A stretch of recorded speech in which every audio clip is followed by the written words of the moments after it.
Thank you very much for joining us here today.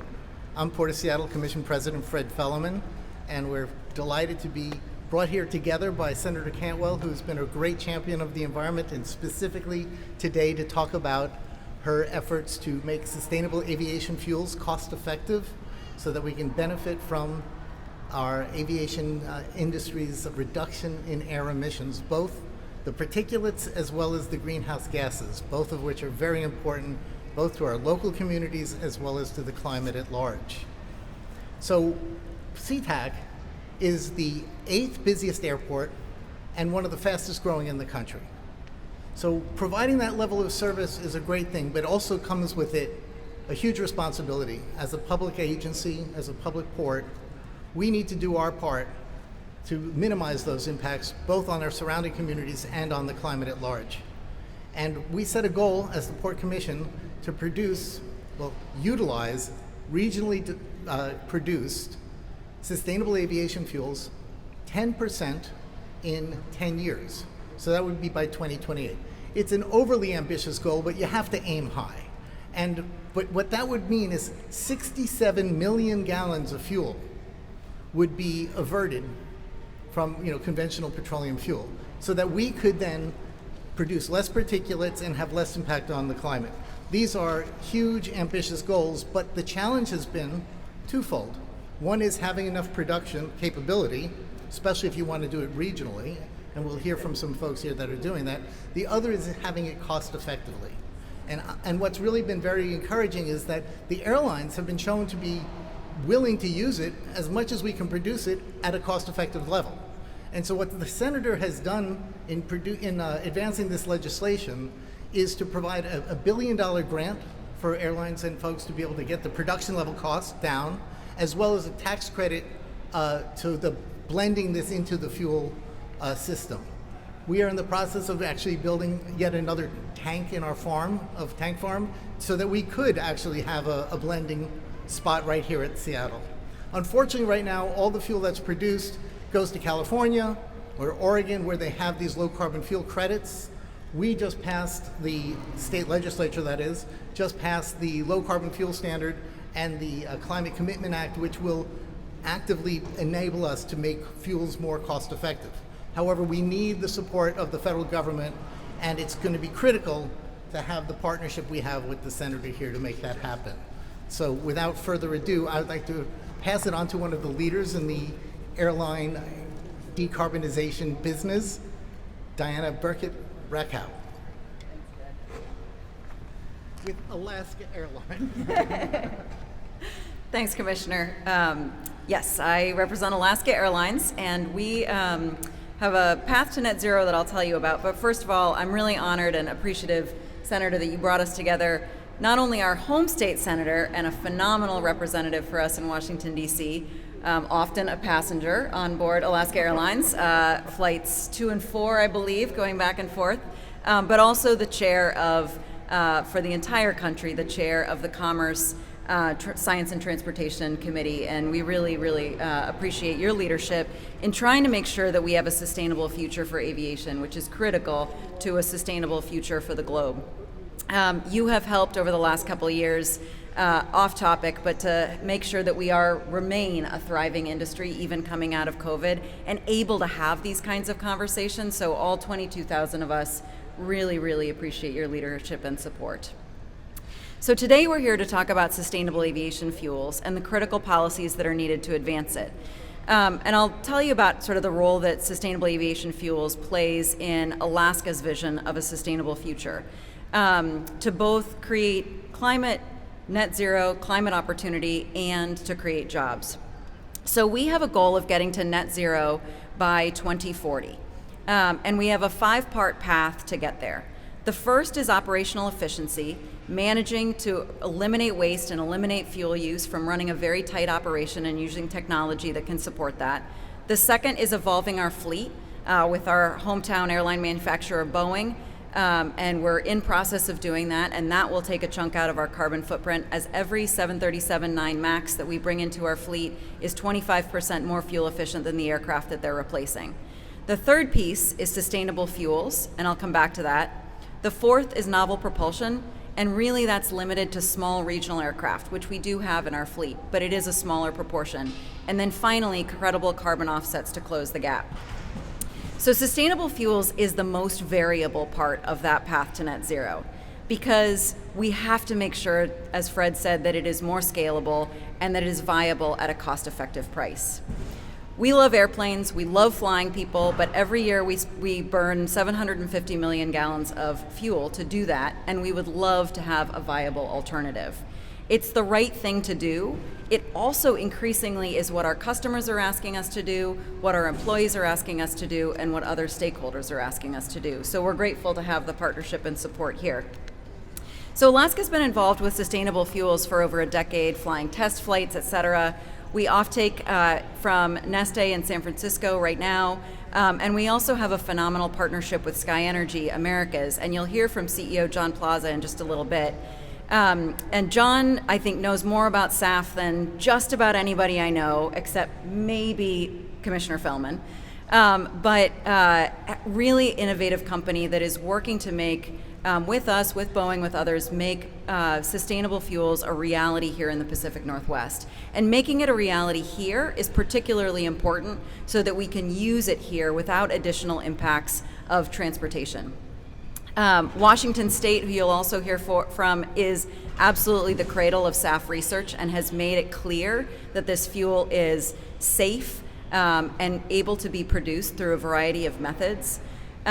So we know through all of these partnerships that SAF is safe and that it can be scaled if we invest in the right places, and that it can reduce up to 80% of carbon emissions on a life cycle basis.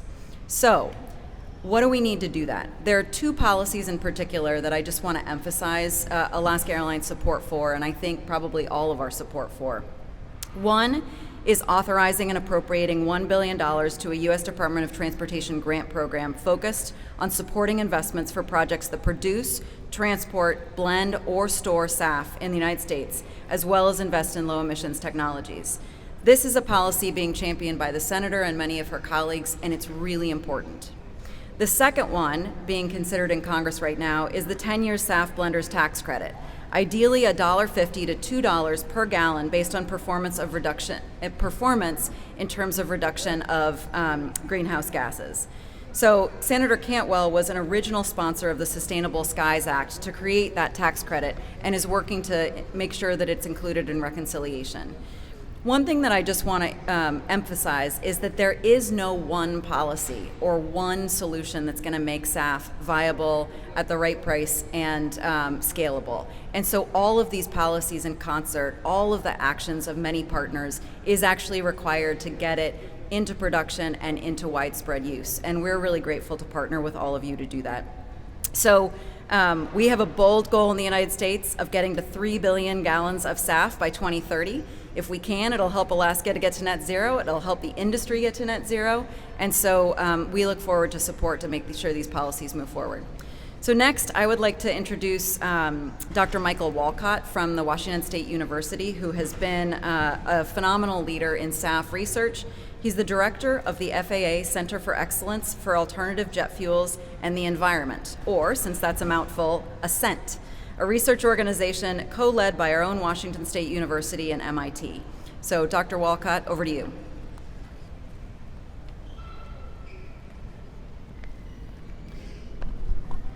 Thank you very much, Diana.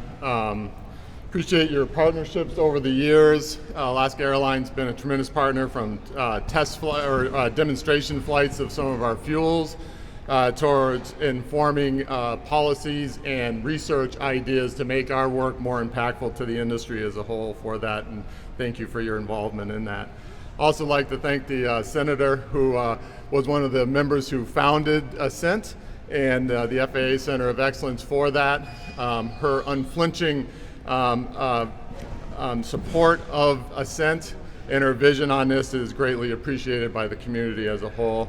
Glad to see this finally coming around in everyone's verbiage now. So, as Diana indicated, ASCENT is the FAA Center of Excellence for Alternative Jet Fuels and Environment, and I'm here representing not only colleagues at Washington State University that participate within ASCENT, but also talented researchers from 16 universities nationwide that conduct research to inform the FAA's decision-making in topics of environment and energy.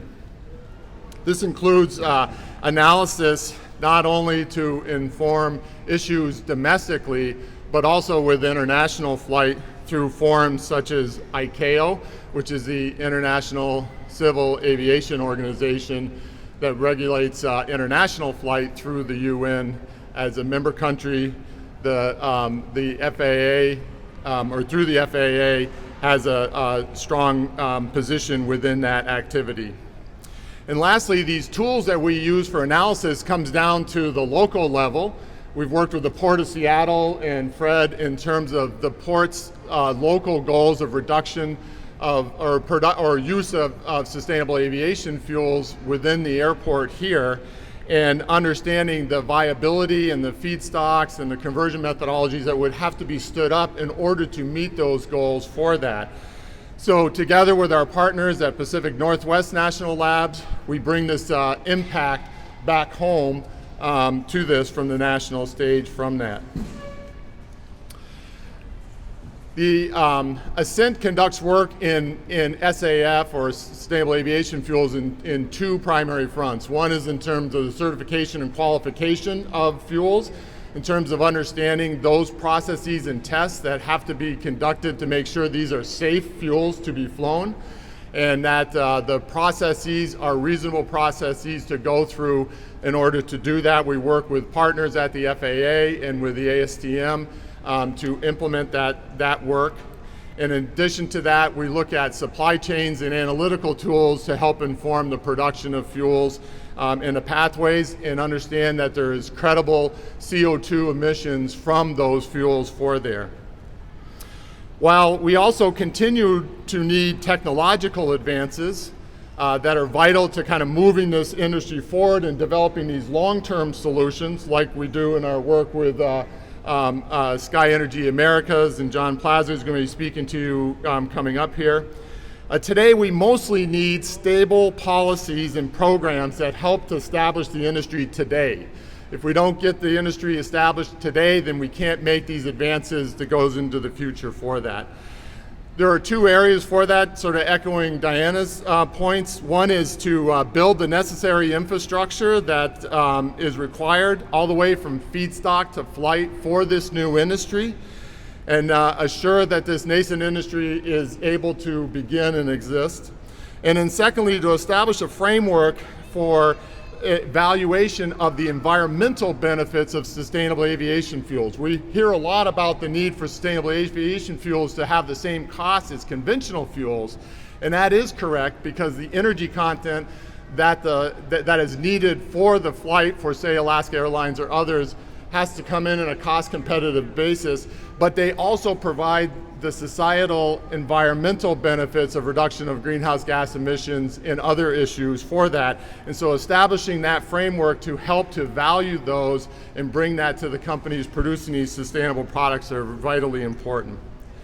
So with that, I'd like to introduce Greg Small, for the Executive Director of Climate Solution. Climate Solution has been a great partner in this policy front with us, and we appreciate your role in this area. So,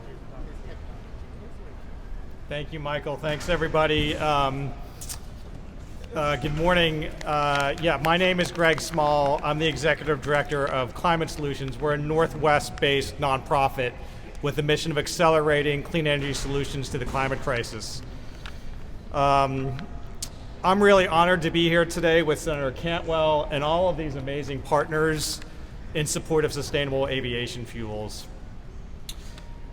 In order to win on climate change at speed and scale, we need to be moving forward with solutions in every sector and every corner of the globe. And it just turns out that our particular corner of the globe here in the Northwest, and particularly here in Washington State, we are well positioned to help lead on one of the most important elements of the climate crisis, which is transportation. Transportation is the single largest source of carbon emissions in the United States, and it has to be a top priority for progress if we're going to get to where we need to go. So aviation, which is what we're here to talk about today, aviation is a significant piece of the transportation puzzle. Today, aviation represents about 11% of total transportation emissions in the United States, and globally, it's at about 2.5% and growing, right? We're seeing more and more aviation. We're going to probably see an increase in that 2.5%. That's why addressing sustainable aviation fuels is so important to that solution. Look, we're trying to electrify everything. We're trying to electrify cars and buses and airplanes and our buildings and everything else. And electrification is going to be an important part of the solution around air travel. But in the short and medium term, it's not going to solve all the problems. In some areas like regional travel, that may be a great solution. But for some solutions, sustainable aviation fuel is the single best step forward that we need to take right now. So this is an issue that people in this region have been looking at for a very long time. At our organization, at Climate Solutions, I look back, it was actually exactly 6 months ago, October of 2015, we released a report on sustainable aviation fuels that had input from lots of the different players here, Boeing and Alaska Airlines and WSU, and academic institutions, businesses, the port. We've been at it for a really, really long time. And there's no way to get to where we need to go and have the solutions coming from our state without a good policy infrastructure in place. We just cannot get there. Some of the other speakers have already talked about that. And that's why I'm so excited for the leadership of Senator Cantwell. I mean, there's no shortage of solutions that you put forward on this in terms of bills, but I particularly want to highlight the one that others have talked about, which is this $1 billion package coming from the Commerce Committee in the reconciliation package. To get to speed and scale, we have got to have policy that can drive down cost and to drive innovation. And we can't get there without these types of investments. So we are very proud to support what you're doing, Senator Cantwell, and to partner with all of you to help to make this happen. So thank you very much for being here. And it's now my pleasure to introduce someone who I've been working with, and Climate Solutions has been working with for well over a decade, John Plaza. Thank you, John. Thanks, Greg. My name is John Plaza. I'm the CEO of Sky Energy Americas, and I'm an aviator and entrepreneur at heart. So I flew airplanes for a living for 20 years, and in 2000 I was flying a 747 from Anchorage to Tokyo and figured out in that 747 that was almost as old as me, we used enough fuel to power my car for 42 years. And so I decided I had to do something different, and so I started a biofuel company here in the state of Washington called Imperium Renewables. We built a 100 million gallon a year biodiesel plant in Hoquiam. That facility continues to operate today.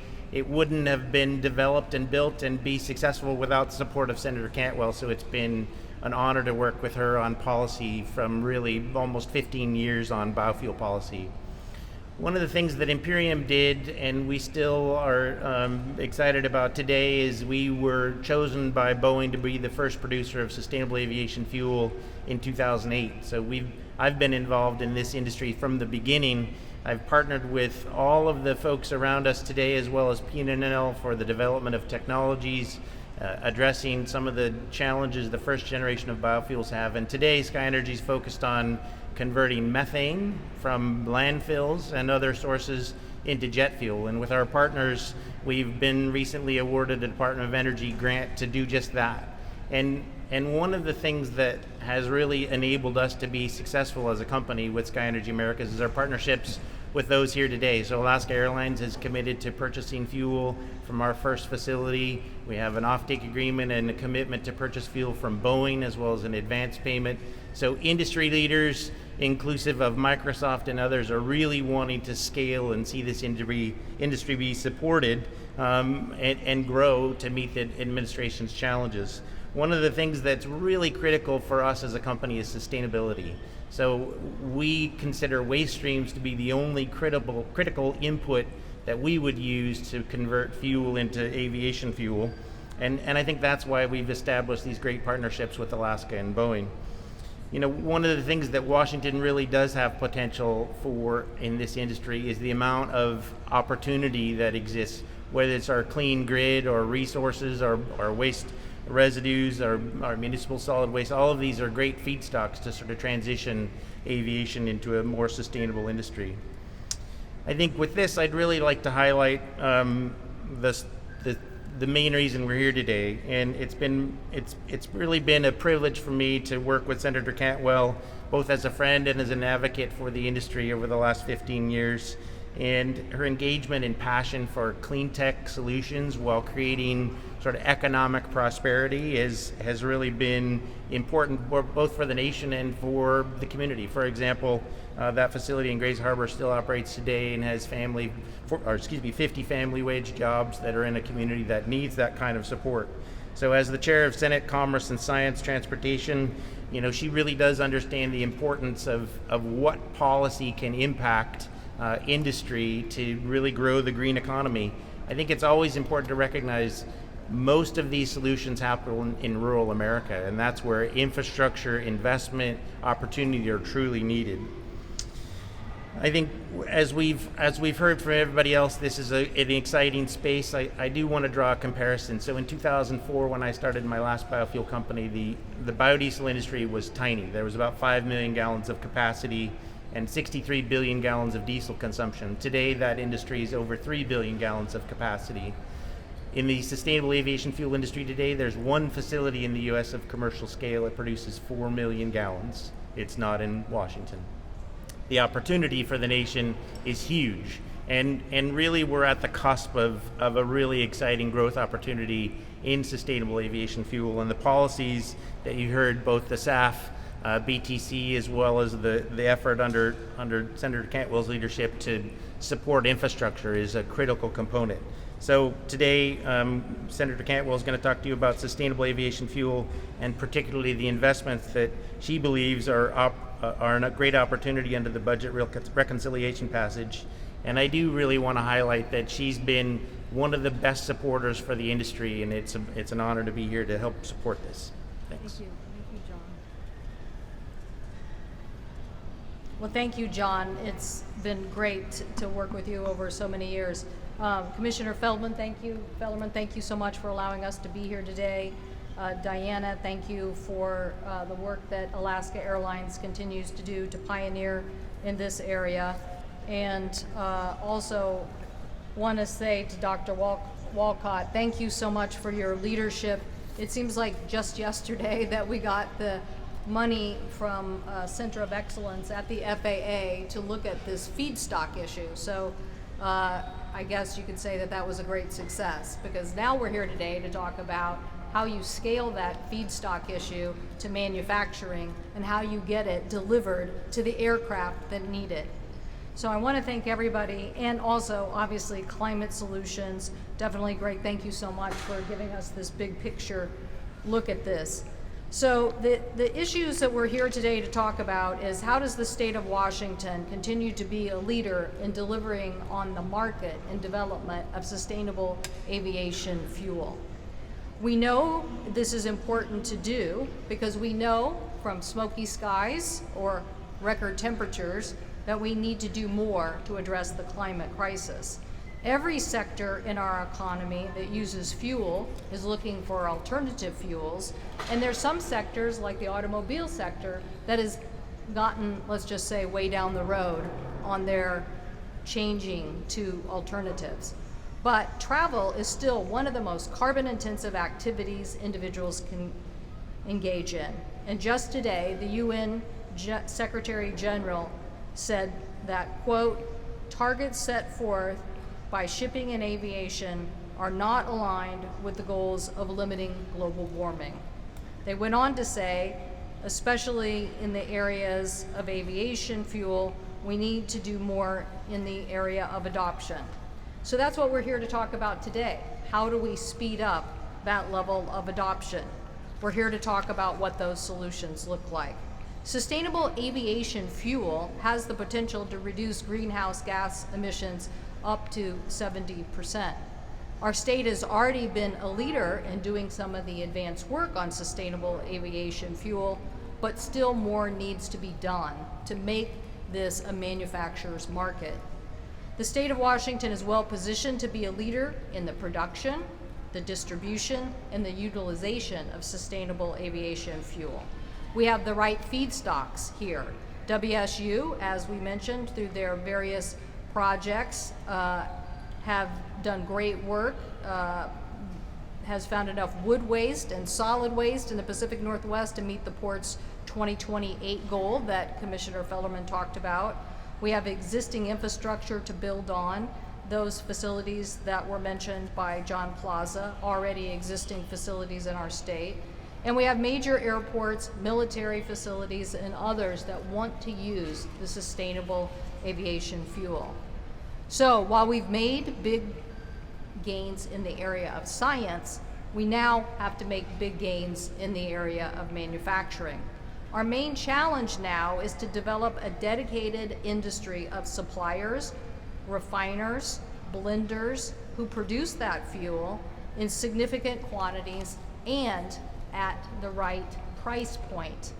So that is why we are supporting in the reconciliation plan a new competitive grant program of $1 billion to the Department of Transportation, where those projects that would be eligible would be those that could produce, transport, blend, store sustainable aviation, and develop and demonstrate how these low emission technologies would apply. So some of the same people here today could also apply for those infrastructure grants. This funding would help build the infrastructure to produce sustainable aviation fuel and get it where it is needed. So those grants could go to developing the product, blending the product, supplying the product, and in the distribution of those products. All of this is based on the research that was done by WSU and MIT and many others in that aviation grant. But now we have to take the next step. We have to help our state, help the sustainable aviation fuel get off the ground and get into the planes that we would like to see. So I thank everyone here for helping us share this goal of getting the manufacturing end of this equation dealt with, incentivized, so that the private sector can take hold and develop this as a solution for the rest of the United States. So thank you all very much. I know this is a big challenge, but we've already been a leader in aviation, so I'm pretty sure we can be a leader in sustainable aviation fuel as well. Thank you. Well, thank you, Senator Cantwell, and she's available for talking as well of all of us. I just did mean to mention that King County and the Port of Seattle have embarked upon a $500,000 study to look at municipal solid waste being converted into jet fuel for use in SeaTac, and that's going to be getting underway just here soon. As Mr. Plaza said, using waste to make that a valuable thing is a great thing. Anyway, feel free to ask anybody questions, but you really realizing this is all part of the reconciliation bill, and as you can see, the supply chain for fuel, as for everything, is about working together. And so if we're going to build back better, we got to do it together.